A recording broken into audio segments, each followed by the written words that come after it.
Fait qu'on peut commencer un petit peu comme ça. Est-ce qu'il y a un moment clé dans ta vie où tu as décidé d'être artiste céramiste? Alors, non, en fait, je pense qu'il n'y a pas eu de moment clé, parce que c'est venu très progressivement. Moi, j'ai une pratique artistique depuis que je suis toute petite, je dessine, donc j'ai toujours perçu le monde de cette façon. Et c'est vrai que j'ai exploré la photographie, le dessin, la peinture, puis s'il y a un moment clé, en fait, ça serait vraiment ma première pratique de céramique, ça a été disons par hasard, c'est-à-dire que je commençais à travailler en tant que graphiste, je commençais à faire ma vie professionnelle, puis j'ai tout de suite senti que il y avait quelque chose qui manquait avec l'ordinateur, et il fallait que j'aille voir ailleurs en même temps. Et donc j'ai eu la chance que dans mon quartier, à l'époque je vivais à Vanves, donc à côté de Paris, j'ai eu la chance qu'il y ait un atelier de céramique à 5 minutes de chez moi. Okay. Et je suis passée devant, j'avais aucune idée ce que c'était à l'époque, puis je suis passée devant, puis toujours ça me titillait un petit peu, puis au bout de quelques mois, ça m'a pris du temps, à un moment donné, je me suis arrêtée dans la rue, j'ai fait il faut vraiment que je rentre, il y avait un gros grillage, et puis je suis rentrée là un peu timide et tout, puis finalement c'était le coup de foudre avec mon professeur, et puis avec la pratique, quoi. Ok. Vraiment. Alors, c'est une femme, je pourrais en parler vite fait, c'est une femme qui a grandi en Afrique, Evelyne Henra. Puis, elle a une approche de la céramique qui est très intuitive. Donc, ça m'a vraiment amenée dans ce que j'ai essayé de faire passer ensuite dans la céramique. On voyait plein de techniques différentes, mais on ne focalisait pas sur la technique. On expérimentait beaucoup, puis c'est ça. Donc, tout de suite, j'ai eu le contact avec la matière comme du plaisir, tu vois. C'est comme ça. Fait que quand tu parles d'approche intuitive, est-ce que c'est quelque chose qui est vraiment bien reconnu et défini dans ton domaine, ou c'est vraiment cette professeure-là ou d'autres experts qui ont mis ça de l'avant et développé? Tu sais, est-ce que c'est nouveau ou c'est vraiment une pratique en soi dans le monde de la céramique? Ben, dans le monde de la céramique, je dirais que c'est assez nouveau quand même. Je pense que ça se fait beaucoup dans le milieu communautaire, peut-être en art-thérapie, il y a des choses intéressantes qui se font. J'ai entendu parler d'une pratique où les gens travaillent avec l'argile dans des grands bacs comme s'ils avaient un bac à sable, puis ils explorent. Mais et donc il y a des choses fascinantes qui existent, mais dans les cours classiques qu'on retrouve le plus souvent, on apprend des techniques, puis c'est un peu normal parce qu'il y a beaucoup de choses qui sont assez techniques aussi. Comme si tu veux apprendre le tournage, d'ailleurs, je pense que tu as un petit peu exploré ça avec moi. Tout de suite, il y a beaucoup de gestes. Les gestes du potier, ça prend du temps de les apprendre. Et c'est assez facile de focaliser là-dessus et puis de dire, ok, je vais t'enseigner mon savoir. Mais c'est dommage parce que pour moi, il y a plein d'autres choses à explorer aussi dans la relation qu'on peut avoir avec l'argile. C'est ça, j'ai l'impression que l'apprentissage technique, c'est pour diriger vers la création d'un objet qui va avoir certaines propriétés, puis ça prend des techniques pour t'assurer que tu as les outils pour créer un certain type d'objet.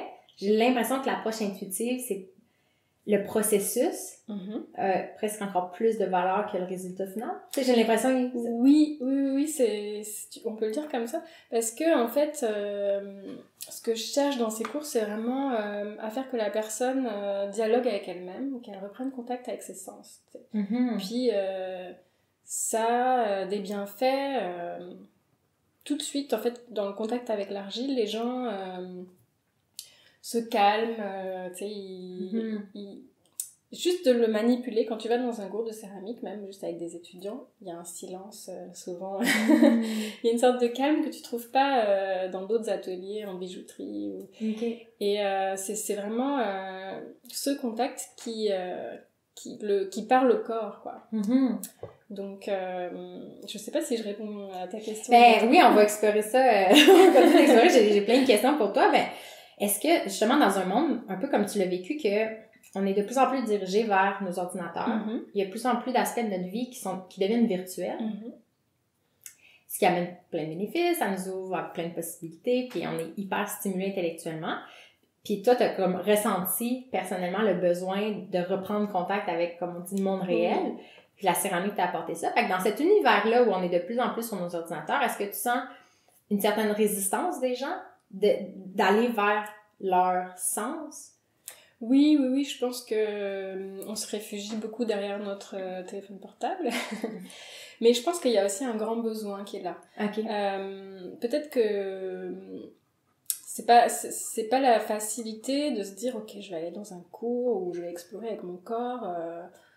Je comprends que on puisse se poser des questions. Est-ce que ça va être pour moi? Est-ce que ça peut être intimidant. C'est intimidant, exactement. Ça demande un peu d'implication de soi. Et peut-être de dévoilement de soi, mais en fait, ça se fait de façon naturelle, je trouve. Et les gens, souvent, ce que j'ai constaté, par exemple, en donnant des cours plus d'art plastique, c'est que ils veulent, dès que l'imagination rentre en jeu, ok, on a un réflexe souvent d'aller chercher des images sur l'ordinateur. Je vais prendre cette image, puis je vais essayer de la faire aussi jolie, tu vois, de suivre un processus comme ça, plutôt que d'essayer d'écouter son processus intérieur. D'être guidé vers un certain élan et de voir ce qui va émerger. C'est ça. Au lieu de, comme tu dis, d'avoir la finalité en tête, puis de se dire, je dois coûte que coûte arriver là. Là, ça crée une certaine insatisfaction des fois parce que c'est un peu comme quand t'es jeune, puis il y a une phase quand t'es jeune où tu te rends pas compte qu'on dessine tout croche, puis que l'éléphant, c'est un barbeau, en fait, tu sais. Ouais. Il y a toujours cette phase-là où là, tu commences à prendre conscience que t'as une image idéale en tête puis que t'as pas les capacités de le faire sur le dessin, puis c'est intimidant. Puis j'ai l'impression qu'il y a beaucoup de personnes qui, dans leur jeunesse, vont déjà se disqualifier puis dire à partir de ce moment-là qu'ils sont pas des artistes ou qu'ils sont pas talentueux. J'ai l'impression qu'on s'impose peut-être ça dans beaucoup de choses qu'on accomplit, que on réfléchit aux résultats au lieu de se recentrer sur qu'est-ce que ça me fait sentir, est-ce que je me sens bien, puis de dire que juste mettre les mains à la pâte, en soi, c'est ça qui est bénéfique puis qui fait du bien. Exactement.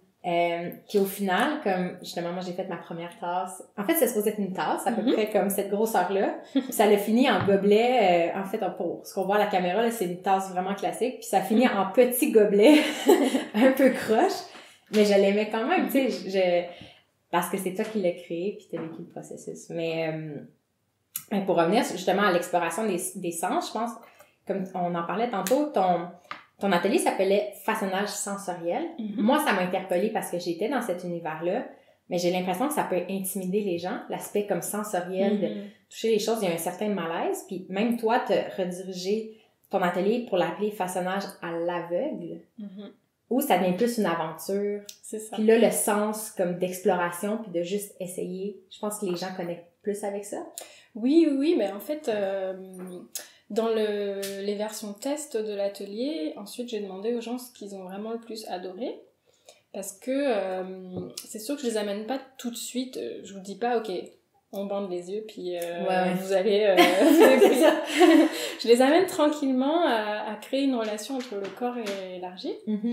Donc, qu'on comprenne que l'argile, c'est un corps en soi. Enfin bon, on explore comme ça, puis après on vient à l'exercice de façonner à l'aveugle.